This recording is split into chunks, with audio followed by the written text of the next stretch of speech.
Welcome back to the channel, everyone. Today we have some new OnePlus leaks, including the camera, the colours, and some camera samples from Pete Lau, the CEO of OnePlus himself, plus MKBHD.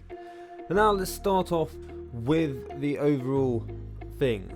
Now, OnePlus CEO Pete Lau has officially announced the IMX789 sensor from Sony, which will be exclusively for the OnePlus 9 and 9 Pro, and it will also be having 12GB of RAM variant as well. But now onto the camera samples from Pete Lau. Here you see a normal ultra-wide camera on a phone, and it's got curves at the side, you know, it's got the fisheye effect, and it's not great. But here is the OnePlus 9 Pro's ultra-wide, and it is amazing. The sides are perfectly straight, I can't see any fisheye effect. Now this, with them working with Hasselblad, means that you're probably going to get some of the best photos from the phone. And now, going on to MKBHD, he's posted a picture of the OnePlus 9 Pro's new Pro mode, which you can do stuff from like focus, shutter speeds, and ISO, and a bunch of other stuff.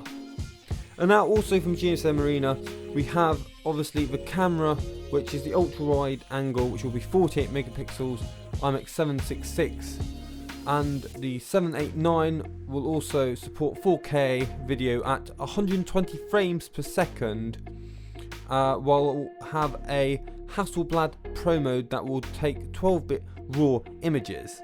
This means it will, instead of 6.8, it will be 68.7 billion colours, which is 64 times more than other flagships, which are taking pictures in 10-bit, which is just 1 billion colours. Although the S21 Ultra does take 12 bits, so yeah.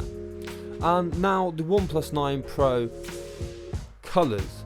OnePlus 9 colours, which is blue, black, and purple. Now these are beautiful colours, although I wish they had some of the colours from last year, like that nice bluey green. But anyway, the screens will be flat, they'll have 2.5D curved edges on the side, and that's about it for the OnePlus 9. Now on to the 9 Pro. Now the 9 Pro will have a white, navy green, black, and a lightly glass panel to allow for wireless charging as well. And they also look pretty good. Personally, my favourite has got to be that stunning black colour. And the green though is also very good, as well as the silver. And now that's all the leaks for today. Hope you enjoyed the video. Please do subscribe, leave a like, and go and check out some of the other videos on my channel. And I'll see you in the next one.